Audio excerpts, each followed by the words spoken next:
the world of psychedelics. There are people that use it, there are people that trade it, but there are people that write about it. And some people not only write about it, they are change agents. We're talking with Fraser Clark.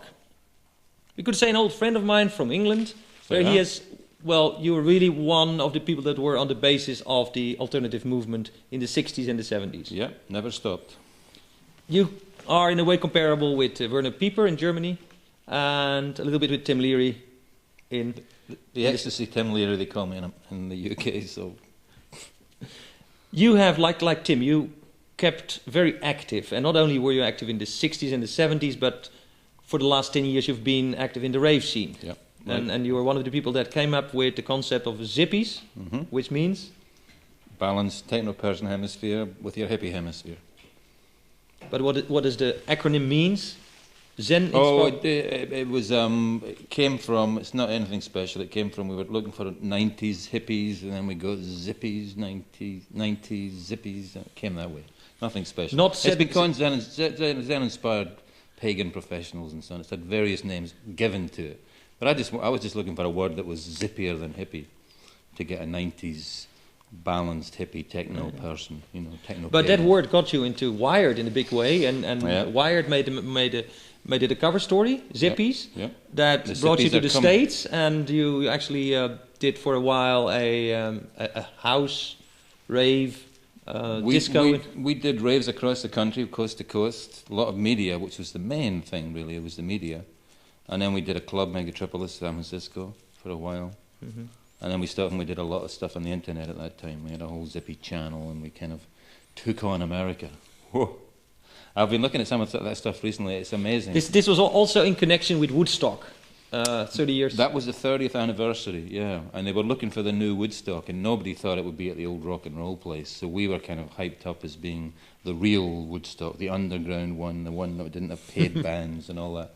And it was. We ended up with about 10,000 people, 2 TP circles, a rave for 3 days and nights in the middle of the National Forest near the Grand Canyon. So it wasn't too bad.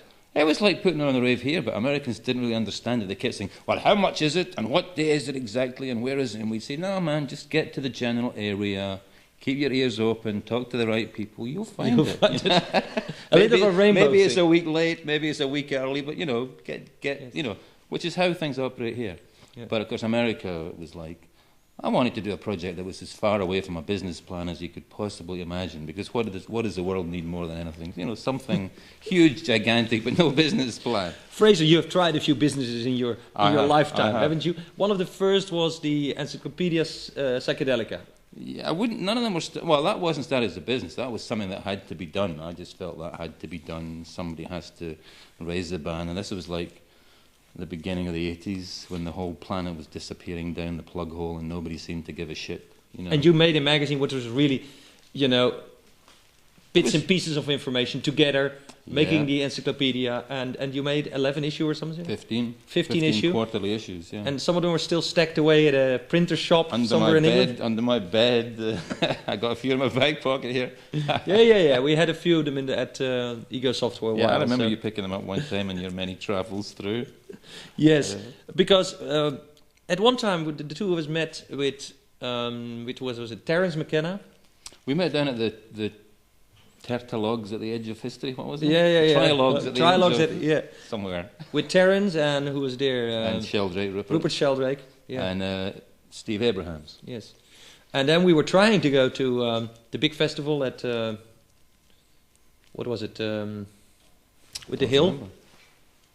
There was just Stonehenge. You mean Stonehenge? No, the Glastonbury Festival. Oh, yeah. Well, yeah. I don't remember. I did get there. Yes. You got there. I think I got there too. I don't remember. Yeah. It was amazing. How many people? 400,000 people or something like that. Nobody knows. And all the hills were filled with cars. It's like a and city. tents. It's like a city. Yeah. It was like a city. First time I ever went to Stonehenge Festival, I've been travelling all through I was a kind of global hippie, But when I came back to England to begin settling down, I thought the only way I can stand living in the city again is go to the festival. So I went down to Stonehenge for the first time, and I came over the hill, and I was expecting, I don't know, maybe 3 big free food tents and half a dozen trucks and maybe a TP. That's what I was expecting. You come over the hill and it's like the the Indian nation reaching as far as the goddamn horizons, and you think, wow, you know.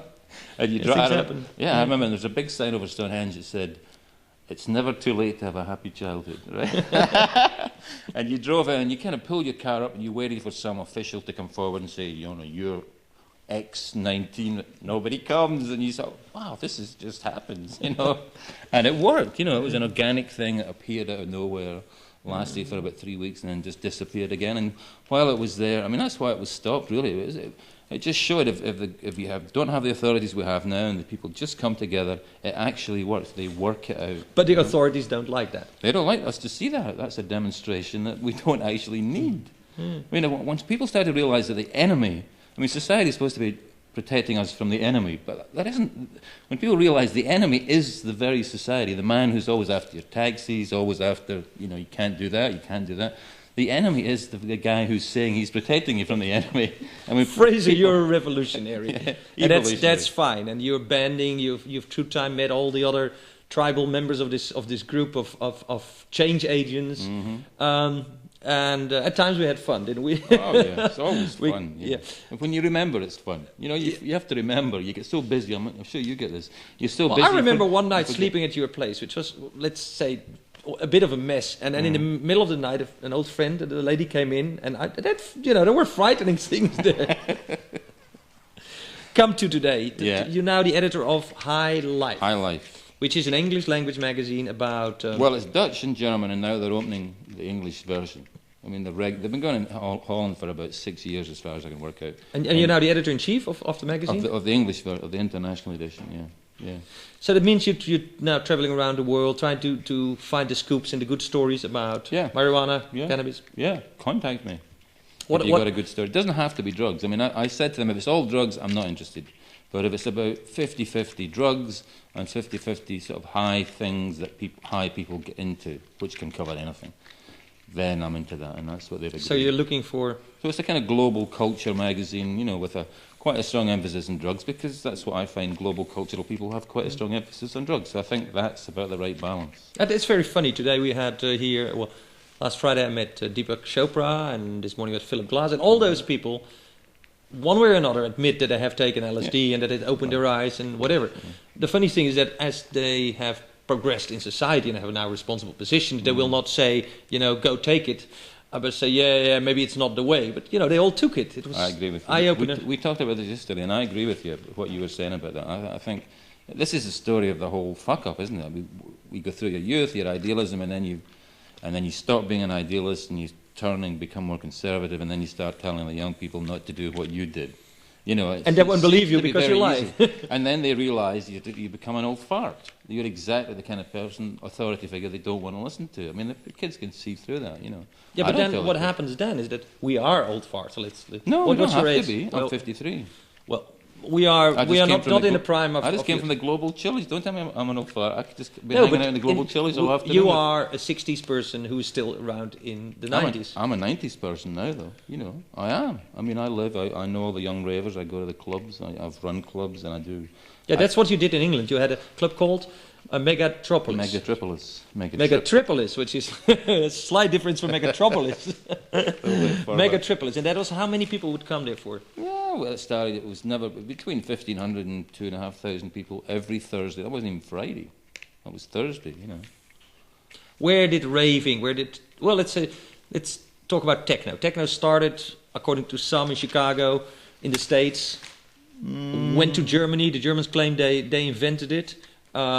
Then it became the rave scene, the techno rave scene. Okay. House parties came from the psychedelic side, from the ecstasy side. What role did England play with the development of that? England was the key thing. England was what put the different bits together and created rave culture. You had sort of technical things came from Chicago, kind of musical, technical things. But to me, that was just, and that's not important. There was more the beat. That was the beat, a certain way of working in the studio, a certain idea of mixing and so on. Then that was taken by some kids from London to Ibiza, which is party island. You know, I mean, I'm not really a club person, even though I've spent the last 5 years of my life in clubs and running clubs. Before that, I was a travelling hippie. The only time I was ever into clubs before was in Ibiza in the 60s. Because in Ibiza in the 60s, you go through 6 clubs all in one street, pop into, very small, you know, like a quarter the size of the studio. and you go do 6 different clubs, and that way it was fun, and we were hippies who lived there all the year round, so we knew all the club owners, and that was the only time I was really into clubs. So that was the party element, that was added to the Chicago techno thing. They took that and added, girls having orgasmic sounds or ruffling piano bits or vocals. The VJs thing, was it there too? The video jockeys? Video jockeying? Probably not at that time, I would guess. I mean, I wasn't there at that time. That's what some of the Germans, Peter Rubin in Germany with William, and some people that did the May Day, big house parties. That was big, but I'm talking about at the very beginning. I mean, it didn't get big until it went back to London, and then it became big that winter. You see, I'm talking about the bits that came together underground before, and then you put them all together. What was the magic formula that made that happen? Well, it was the techno thing from the kind of music from Chicago. It was that party thing that you got from the Ibiza DJs and people who were going to all those clubs, and you get a sort of style, a laid-back thing, and how to make and then the ecstasy was added, and that all came together in like the Shum Club and a few other. I mean, there was other influences from Northern Soul coming down from the north. You could argue all night about where it actually came from, but what's important is when it became a culture rather than just an item of something. It's a bit like what your difference between information and data. Yeah.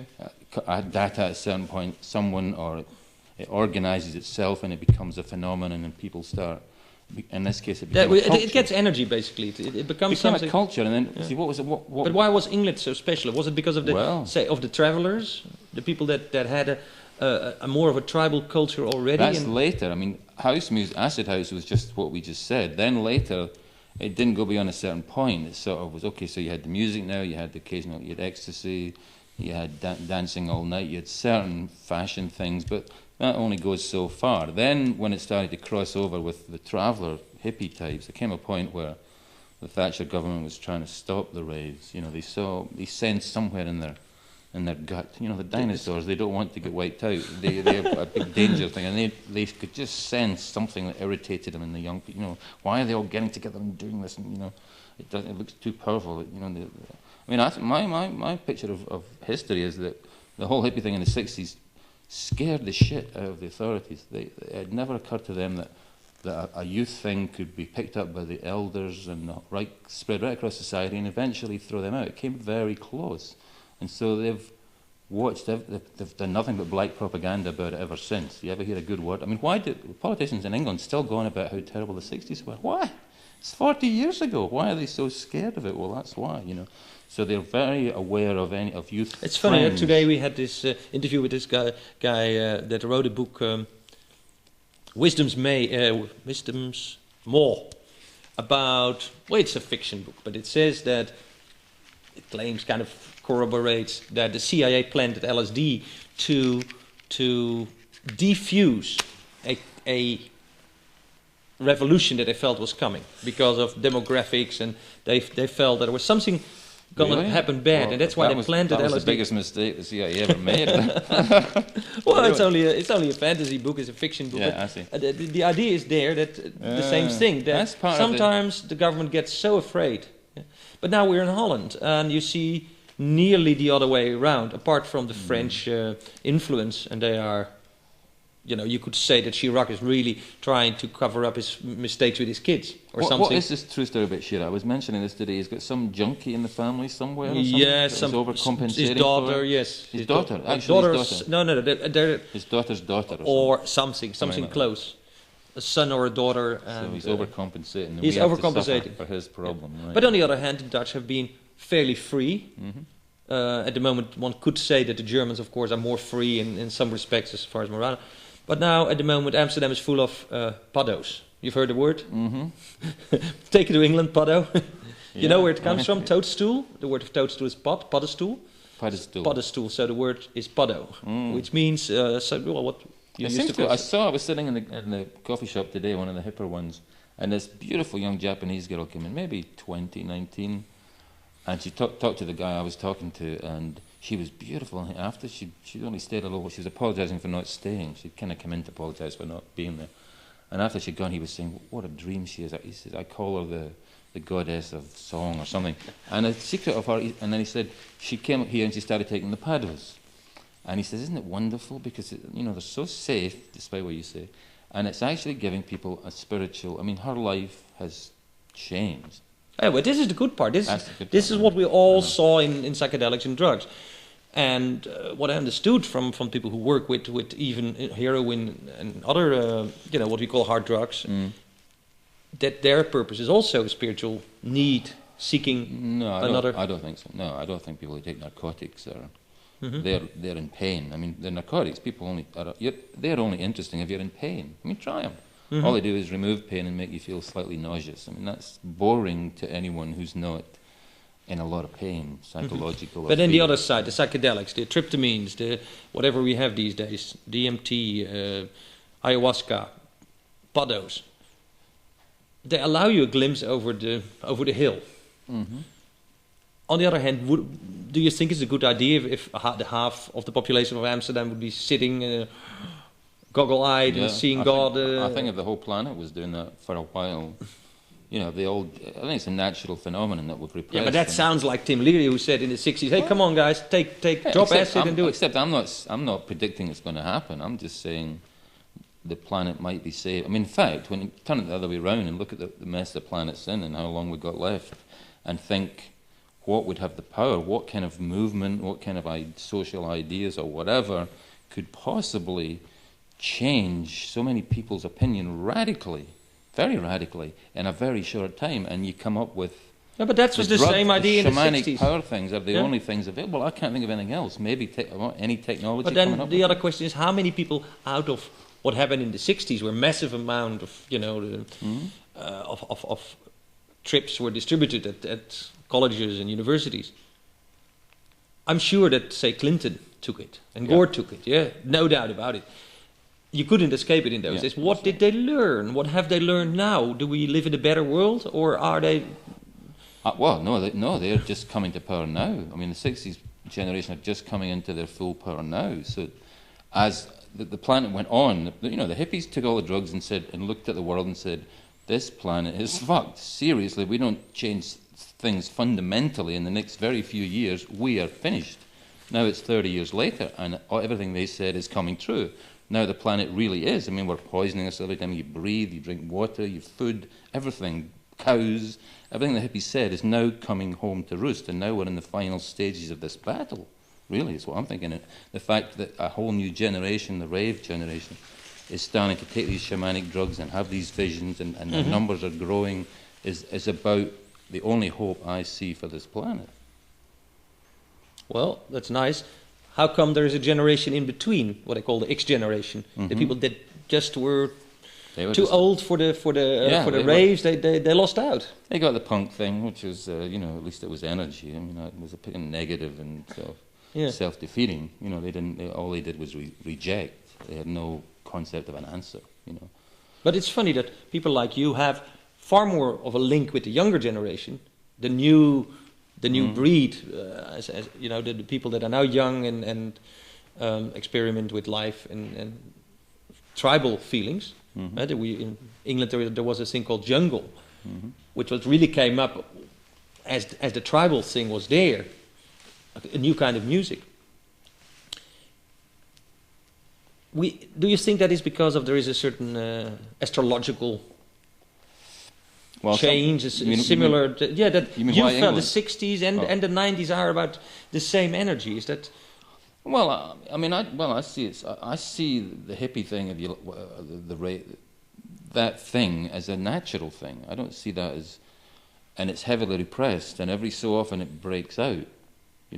Are you saying that if we would society run free, that again, a thing like the hippie era would rise, where people would say, make love, no war? Oh, I think if the system collapsed, which I pray for every night, that it dissolves, seriously dissolves, and it's happening, And what happens? I mean, do we need the system? We need the trains to run on time. Well, that's not a very complicated thing, but do we need all the rest of it? Or would we be better just left to do our own thing with some kind of safety net to make sure, to cover the ones that get into serious trouble? Well, this sounds we're very close to it now. It's not far away. Fraser, that sounds like you are on the outside, still looking in and saying, hey guys, it's not okay, which is true. But you give the impression that changing that would be easy. Now, the people that are a little bit more on the inside, They always say, yeah, we had those ideals, but, try to make it reality, because the people need a parking place and this and that, and it's very hard to organize it. I know. Well, we're not talking about changing it. We're talking about replacing it in some level. I mean, it's got to be totally fundamental. It's not getting up so high and then tinkering, like Bill Clinton. Okay, he took acid, he smoked pot. As you say, he's up there now and he can't do anything. What is it? Does he even remember what he did? So that's not the way to change it. You can't change it by burrowing your way in, because slowly you compromise yourself along the way and you forget what you started off for. Are you compromising yourself by being editor of a respectable... I don't think me. I think I could become president of the United States and it wouldn't compromise me at this point, because I'm old enough, I've done it long enough. In fact, you are editor of an influential magazine about cannabis, marijuana, which has 60,000, 80,000 copies. It's growing, and it's a fat magazine. Lots of money to be made out of that market, which gives you a certain responsibility. Take the case of the pedos. What you write about it might influence the public opinion and thereby the lawmakers and so on. Yeah. Aren't you a little bit on the other side yourself? Hey, you even have a jacket these days. I don't think so. I mean, if you wear things like Earth Crew border removal, it also means, in a way, you adapt to the system. Border removal? No, not saying let's have more borders. I'm saying let's remove all borders. That's not part of the system. That is the end of the system at that point. Well, if you're asking me, am I somehow selling out somewhere along the line and being co-opted by the thing? I don't think so. I think old 60s characters like me, we've been rock bottom so long that the fear of hitting rock bottom is not a big deal. I know that I would hit rock bottom. That's true, but now, today you had a conversation with Steve Brown, one of the people we know in Holland. He was with a happy family, he made a lot of money in drugs. He is one of the big drug czars of the world. He doesn't do cocaine and stuff like that, but in the cannabis. He made money in cannabis. He's a big guy. He's on television, or he's going to be on television. Yeah, starts in January. Starts in January, with a show about criminal things. It reminds me about this guy who got into jail for the biggest train robbery in history, and he got out and he wrote a book and he made more money with that and everything. Yeah, a great train robbery. It seems that these guys are now selling out in a way that they are turning into the decent side, the ordinary side of things, and making money with normal activities like writing books. Well, it depends what you write.